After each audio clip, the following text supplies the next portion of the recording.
Great, thank you. It's a real privilege to get to be with all of you, especially for the coveted time slot right after lunch on the last day of the conference. I'm actually amazed anyone is here. I would be napping. Fran gave me this assignment. It's a great topic to speak on. It was back in 1939 that T.S. Eliot gave a series of lectures at Corpus Christi College at Cambridge University titled The Idea of a Christian Society. And when T.S. Eliot is delivering those lectures, we're 6 months before the start of the World War.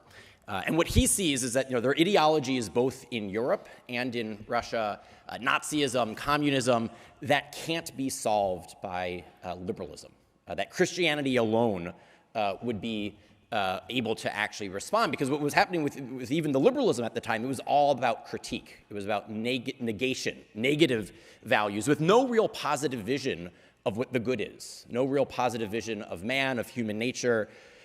Now, history doesn't repeat, but it often rhymes. And our moment in time is not quite the same as T.S. Eliot's, but there are striking parallels. And so what I want to do today, in the time that I have, I want to do 5 things. And so I'm going to give you the outline of the talk so you know when to head to the bathroom. 5 things. First, I want to just briefly speak about some of the problems of our own moment in time. Second, I want to say a little bit about reality, morality, and America. Third, I want to say something about the nature of the human person. Fourth, I want to do a little historical reflection of why are we having these problems now. And then fifth and finally, I want to close with a short reflection on how we can love our neighbors through politics. Right? My assignment for this conference was to talk about the political engagement and what we need now from faithful Catholics in the political domain. All right, so the first part, problems of today. This could be an entire conference. This could be my entire talk. We could just give a laundry list of problems. It would be rather depressing. We know so much about the social and political unrest that we're facing, the division inside of our nation, the polarization inside of our nation. Mike Pence spoke about the January 6th riots. We could easily have talked about the BLM riots. And just you can conjure up the images of protest in the streets. We can think about the pregnancy centers that have recently been firebombed, vandalized. We can think about the unprecedented Supreme Court leak and then assassination attempts on Supreme Court justices' lives. We've seen prominent DC politicians talk about, do we need a national divorce? Are we heading towards not a world war, but a civil war? You can see the anxiety in many people. And then at the ideological level, we don't have the Marxism that T.S. Eliot was confronting. We have cultural Marxism. We have critical race theory. We have critical gender theory, all of which, again, are parasitic on the good. They're about negation of values. They're about division. They're about critiquing givens as if it's all about power and hierarchy, not about actually offering some positive vision. Then we could talk about all the religious liberty violations. It was great. I was able to attend the Beckett Fund breakfast this morning. And Bill Muma is always so optimistic because Beckett just wins and wins and wins. But Beckett wouldn't have to be in the courtroom if we weren't having all of these violations to begin with. The Little Sisters of the Poor, Hobby Lobby, the baker, the florist, the photographer, et cetera, et cetera. This spring, earlier, it was probably, 3 months ago now, the Wall Street Journal reported on its poll showing that on a whole host of civic virtues, patriotism, religious practice, community involvement, work, and even having children, they've all been declining. And the decline is accelerating from generation to generation. Meanwhile, the baby boomers are retiring, and it's frequently that they're retiring alone, having fragmented their families either through divorce or never marrying in the first place, without enough next of kin to really care for them. We're going to have a huge elder care problem in our country. The next generation of young adults aren't getting married, and they're not having children, and they're certainly not having enough children to support the Social Security and various benefit programs that our retirees need to rely on. And then the youngest generation is depressed. There was a New York Times report, again, earlier this spring, showing the explosion in pediatric suicidal behavior and hospitalization. And that's just like the worst metric of a generation just that seems to lack agency, resiliency, and an ability to kind of cope with reality. Ross Douthat in the New York Times summed this up really well and really depressingly. This is what he wrote about 2 months ago. He said, "The America of today is more socially liberal on almost every issue than the America of George W. Bush. More secular, less heteronormative, more diverse in terms of both race and personal identity, more influenced by radical ideas that once belonged to the fringe of academia. Unfortunately, in finding its heart's desire, the left also seems to have found a certain kind of despair. It turns out that there isn't some obvious ground for purpose and solidarity and ultimate meaning once you've deconstructed all the sources you consider tainted. And it's at the vanguard of that deconstruction, among the very liberal young, that you find the greatest unhappiness, the very success of the progressive project devouring contentment. Okay, so that's all I want to say about the problem.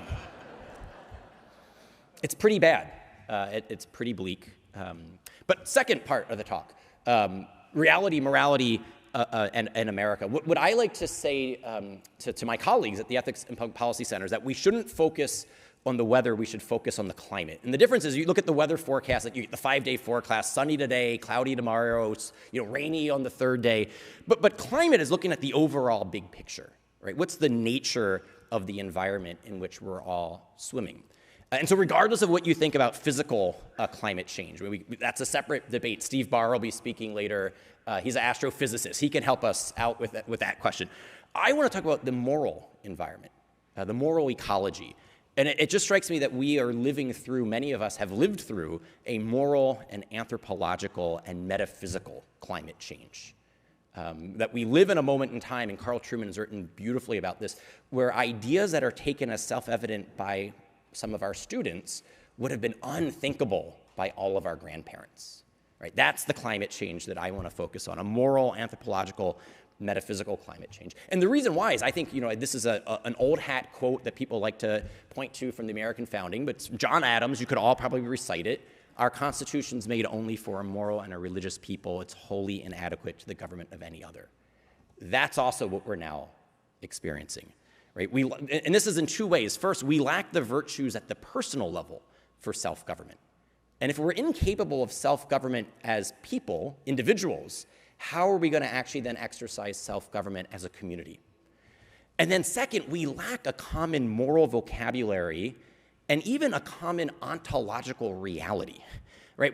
Our disagreements aren't just about what trade policy will best boost GDP, or should we have curbside recycling or recycling centers. We have disagreements about what it is to be a man. We have a Supreme Court justice that can't tell us what a woman is because she's not a biologist. And again, every one of our grandparents would have been able to answer these questions. You didn't need a Harvard or a Yale or, God forbid, a Princeton degree to be able to answer these things. Too often our moral vocabulary has, and the previous panel on feminism was just wonderful on this, at pointing how we've reduced our moral vocabulary merely to liberty, merely to freedom and autonomy, right? Leah was really good on emphasizing the virtues of dependency. All of us are dependent, but we just talk about freedom. The founders were able to talk about natural rights and natural limits. They saw that all of our liberties have limits, and that natural rights and natural limits all were governed by the natural law, and that the natural law was all governed by the author of the natural law, right? The laws of nature and nature's God. And yet, fast forward 200 years after the founding, just 20 years ago now, you get Anthony Kennedy, the Catholic Supreme Court justice, saying that here's his definition of freedom. At the heart of liberty is the right to define one's own concept of existence, of meaning, of the universe, and the mystery of human life.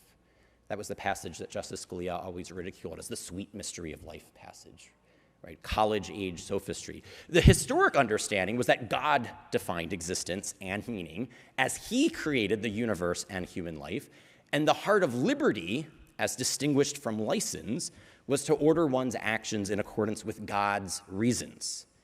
And this historic understanding was not foreign to the American constitutional tradition. This is why Martin Luther King Jr., a Baptist pastor, would cite both St. Augustine and St. Thomas Aquinas from his jail cell in Birmingham.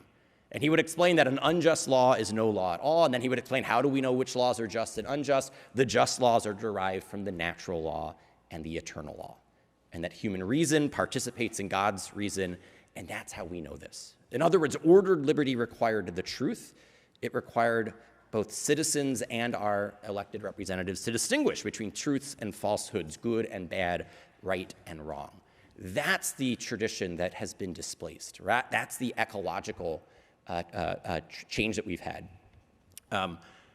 Thankfully, some of the recent Catholic popes have recognized that this foreign tradition was not the real American tradition. So Pope Benedict, when he visited America, he said, "From the dawn of the Republic, America's quest for freedom has been guided by the conviction that the principles governing political and social life are intimately linked to a moral order based on the dominion of God the Creator." And John Paul II, writing back, this is back in 1997, he says, "Reading the founding documents of the United States, one has to be impressed by the concept of freedom they enshrine, a freedom designed to enable people to fulfill their duties and responsibilities towards the family and towards the common good of the community." That's the vision of freedom. That's the vision of ordered liberty that we've lost. And what we have instead is that we have people on both the left and the right saying that America is fundamentally just about either hierarchy and oppression. Right? This is all the critical theory, or it's all about a bad vision of liberty. Right? And both sides get the nature of America wrong. Both sides are overstating their critique. We don't have to think that the American founding was a Catholic founding. We don't have to think that the American founding was the ideal Platonic republic. But America isn't half bad, and it's worth our allegiance and our defense. We shouldn't reduce America just to a Lockean form of liberalism. The Republican self-government that our founders established presupposed and relied upon what I'll refer to as mere Judeo-Christianity, to play on C.S. Lewis's title, where citizens would disagree about ultimate questions. Right? We heard from Carl Trueman earlier. Carl and I disagree about certain ultimate questions. We have entire agreement on penultimates. There's no daylight between us. And that's what made America work for so long. That America was, and at her best still is, a mix of the ancients and the moderns, the natural law and natural rights, the common law and Protestant political theology, and Enlightenment liberalism. But Enlightenment liberalism was tempered and moderated by all of those other intellectual traditions. What religious believers, what we need to do now is to be clear-eyed about the American project, that it cannot succeed without us and without our political engagement. John F. Kennedy set so many Catholics on a bad trajectory where he understood the separation of church and state to mean the separation of religion from public life. That's not what it means. We can't separate our faith from our politics, nor can we separate our morality from law. All law is based on morality, and many moral systems are based on religious beliefs. Our deepest beliefs about God, about man, about the nature of reality will influence our beliefs about morality, and then our beliefs about morality will influence our beliefs about law. This is inevitable. What we need now is for this to happen deliberately, intentionally. What we need to do is to have our metaphysical and religious beliefs influence our moral beliefs, and then use those beliefs to transform our political and legal systems. Our faith is personal, but it should never be private. Our vocation as lay leaders is to transform all temporal realities in keeping with the gospel, in light of the gospel, respecting the proper nature of those realities, right? So we want to be transforming our workplaces, our education institutions, our healthcare institutions, and our political institutions. And while the Catholic Church teaches there's a proper institutional autonomy to the political order, the political order and the ecclesial order, they do have institutional separation.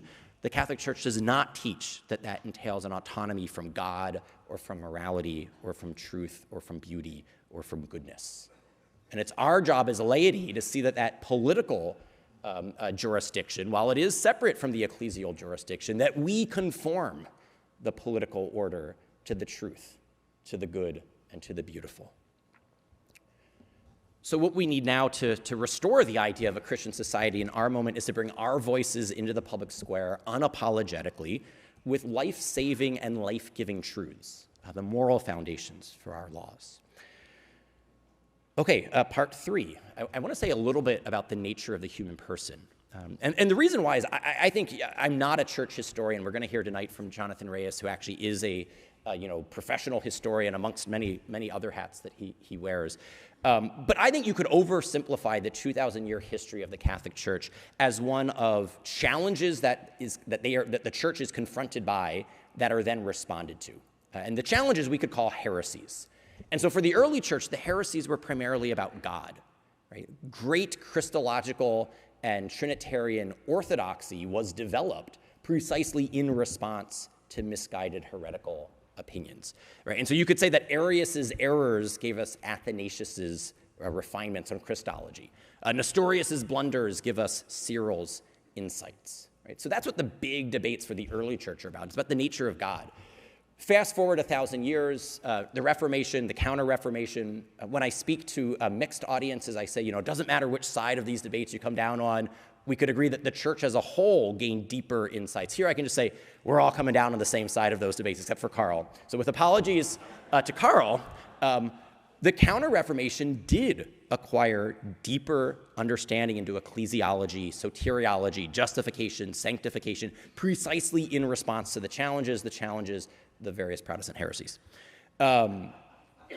Today's debates are not primarily about the nature of God. They're not primarily about the nature of the church or salvation. Right? No one's protesting the Catholic Church because of our view on sacramental theology or our view on justification. Today's debates all center on the nature of the human person. Today's debates, where you are most likely to be canceled, it's going to be because you hold a truthful but controversial view on the human person. Where do they hate the Catholic Church? It's not when we run adoption agencies. It's not when we run hospitals. It's when we run those institutions in accordance with the truth. Right? This insight I gained from John Paul II.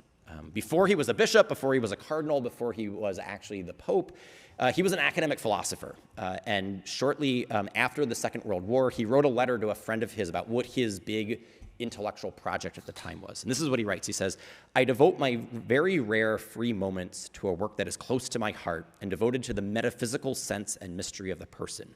It seems to me that the debate today is being played out on that level.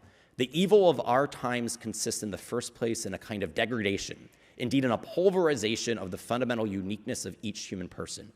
This evil is even more of the metaphysical order than of the moral order. To this disintegration, planned at times by atheistic ideology, we must oppose, rather than sterile polemics, a kind of recapitulation of the inviolable mystery of the person." Right? John Paul is seeing what T.S. Eliot had not yet lived through, because John Paul is at the tail end of 2 world wars, totalitarian regimes, Auschwitz, the Gulag.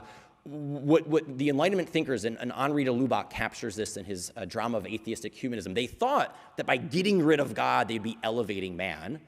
And then the entire moral lesson of the 20th century is that by eclipsing God, you're actually diminishing man. John Paul would then extend this analysis with Evangelium Vitae. Pope Francis has extended it with what he refers to as gender ideology. It strikes me that there are 4 truths about the human person, all of them knowable by reason. It's the law written on the heart. It's part of the laws of nature and nature's God. But these 4 truths are so important, God reveals them on the very first page of the Bible, and that they're at the heart of today's cultural and political debates. The 4 truths: that we're made in the image and likeness of God, that we're created male and female, that men and women are created for each other in marriage, and that all of us are created for God. Right? Those are the 4 truths that, if you run your hospital in accordance with those truths, you run your school in accordance with those truths, you write a book, Amazon will sell every book except for one. Right? And it's on one of those truths that crosses the red line. That's where the Catholic Church is a sign of contradiction in our moment in time. And there are both temporal and eternal consequences. There is so much in our own time bloodshed, not the way that there was during the Second World War, during the totalitarian regimes, but broken hearts and broken homes as a result of this faulty vision of the person. Lives that are failing to flourish because of these faulty vision. All you need to do is hear 1 or 2 detransitioners speak in person, and you will understand what I'm talking about. Listen to these 20-year-old women who had their lives destroyed when they were teenagers by adults who should have known better.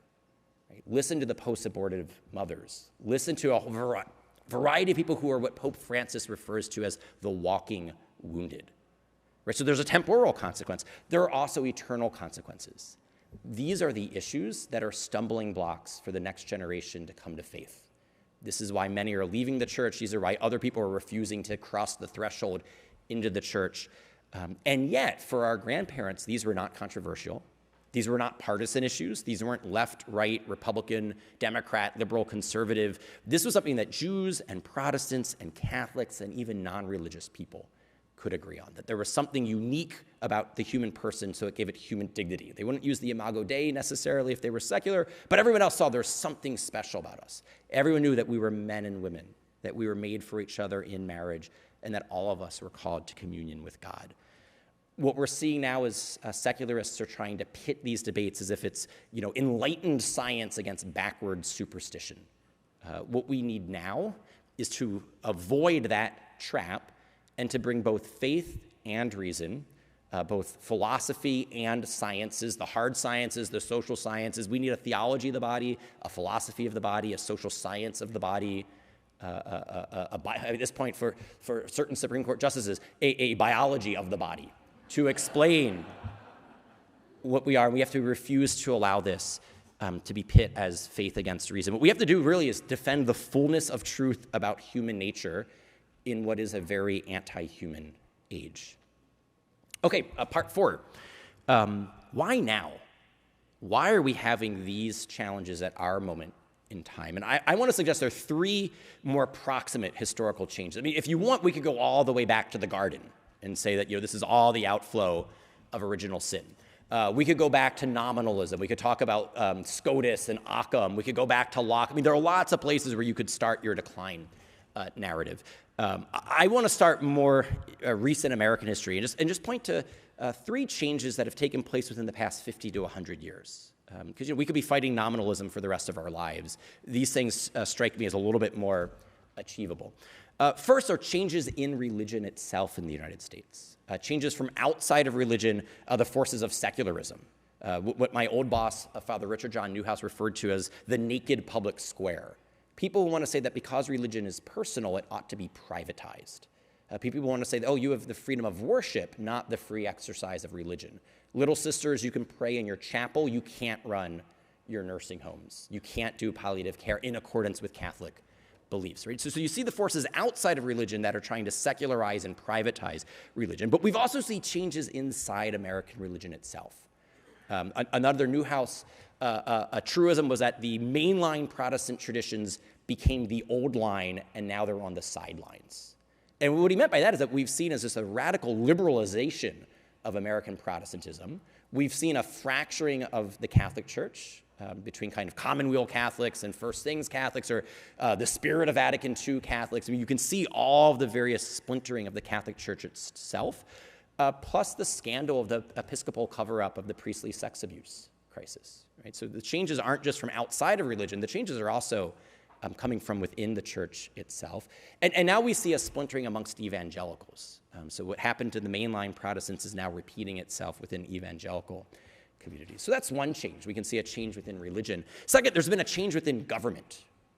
The rise of the bureaucratic state. Right? We no longer have constitutional self-government. We no longer have limited constitutional self-government in the United States. We've had the growth of the regulatory state, the various alphabet soup bureaucracies, so that when you talk about something like the HHS mandate, we frequently point to religious liberty.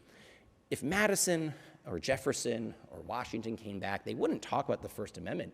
They would ask, what is the Department of Health and Human Services, and what in the Constitution authorizes it to tell every business in America that they have to pay for these drugs and devices? Right? So many of our political challenges today is that the state is trying to be all things to all people, regulating too many aspects of the life, and then doing it at the service of a misguided ideology. And that's the third historical change. It turns out that that first page of Genesis, that we're made into the image and likeness of God, that we're created male and female, that men and women are created for each other, all of us created for God, where that is most controversial is precisely where those truths intersect with the sexual revolution. Right? It's contraception, it's abortion, it's gay marriage, it's transgenderism. Right? It's where each of those theological and I think also philosophical truths about the human person get in the way of the emancipatory project of the sexual revolution, because the sexual revolution isn't actually emancipatory. Right? When you put these things together, you put the privatization of religion, the growth of government regulation, and then a whole new ideology about human sexuality, it becomes the perfect storm for so many of the debates that we're dealing with today. So I think one misguided lesson that some people have learned was that, all right, well, we should just fight for religious liberty exemptions. Right? And thankfully, ADF, Beckett, like they don't fall into this mistake. So I want to be clear that I'm not like kind of criticizing my friends. They are very clear that they're fighting for religious liberty right? And I think that's what we need to be doing, both religious liberty from unjust laws, but even more importantly, fighting to only enshrine just laws to begin with. Right? If we don't have unjust laws, we don't need the religious liberty exemption from the unjust law. We should view our primary vocation as a Catholic citizen in this republic as to ensure that every one of our man-made laws is derived from the natural law and the eternal law. That's what we need to do now to rebuild a Christian society. And the reason why is that what happens when you get these four truths wrong? Think about the walking wounded, and in some cases the non-walking wounded of the sexual revolution, the aborted babies, the kids growing up without dads, the women who have been used and abused and exploited for sexual pleasure, the men addicted to pornography, living in their mother's basements, and now a generation of kids who don't feel comfortable in their own bodies and are having irreversible damage inflicted on their bodies. Right? That's the human cost to getting human nature wrong. All right, fifth and final part of the talk, about loving our neighbors through politics.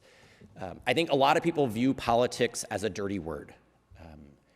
They think that the politics is the thing you don't want to have to talk about at a conference like this. The politics is, some people have to do it. I'm glad I can keep my hands clean. I think this is a vocation.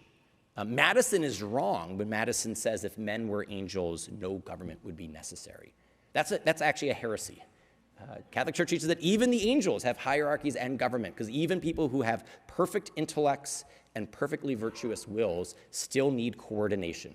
We still need the rules of the road. Even the angels need law and government. And that means it's going to be it's a calling to serve in public life. It's a calling to influence public policy, right? Either as a public interest law firm, at a think tank, at an advocacy group. What we've seen is the woke disintegration, right? Disintegrating fundamental truths about the human person, the critical theory, the critical race theory, the transgender ideology, all of which are parasitic. And what we need is a politics that's actually at service of the truth. Politics at the service of an integration of the true, the good, and the beautiful. A politics that would see a creation as a gift that we want to cultivate rather than as a problem that we want to problematize. Right? All the critical thinking. I was struck by Curtis Martin, a focus on the very first day, when he pointed out something that's obvious, but the way he said it was more than just obvious. People are suffering. Right? People, especially on college campuses, are suffering. The law can't make people happy, but the law can make people miserable. And the law can create the conditions for people to pursue real, authentic happiness. The laws can create the space for the focused missionaries to evangelize the entire country. The law can also get in the way of that. And so it strikes me that what we want to do here is to see that we live in a moment where political rhetoric is rather harsh. We have a lot of judgment without a lot of mercy. And so one question is like, what are the goals that we're seeking through politics? Another is, what are the means that we're deploying? We can't engage in politics the way that our enemies do, right? Because we have to conduct ourselves as Christians while pursuing political change, which means that we have to speak the truth in charity. The two concepts of logos and caritas, right, of truth and of love, strike me as what is essential to our political witness, and that you're lacking both of those from many of the modern American political ideologies. They're neither truthful nor loving. And there's a huge lack of forgiveness, a lack of any sort of tolerance for dissenting opinion. And that's an opportunity for us. It's an opportunity to evangelize in the public square on political truth. And I'll just wrap up with this. My wife and I and our kids, we live 1 mile from a trailer park. And right across the street from the trailer park is a public school. And so whenever I drive into DC, I drive by the trailer park, early on in my commute. If I time it right, I can get to DC in just about an hour. If I time it wrong, it's like a 2-hour drive. But when I drive through there, I always, it motivates me because, frequently I'll wake up early to beat the traffic because those kids living in that trailer park are trapped attending that public school. And we live in Loudoun County, Virginia. And so that can give you an idea. Our school board meetings frequently end up as little riots because of the parents pushing back on the CRT and the gender ideology. We had 2 middle school girls sexually assaulted in the public school bathrooms. We have all of the rainbow-colored books being taught to these kids. Many of these families in that trailer park are Hispanic. They attend our parish. We have a Spanish-speaking mass every Sunday afternoon. Those kids deserve better. And unfortunately, we don't have school choice where we live. My wife and I, we're blessed. We have the wherewithal to homeschool our kids. Many of those, if they do have 2 parents, both parents are working, and many of those kids in the trailer park don't have 2 parents. They deserve better.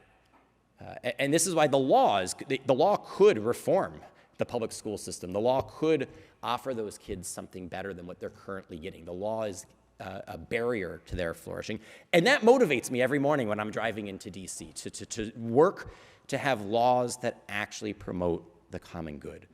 What we need now is to recover the truths at the heart of human nature and human flourishing. We should not engage in politics as a gladiator sport or as a team sport, but precisely as a way to love our neighbor. And the reason why is that there are going to be human costs of getting human nature wrong. Thank you.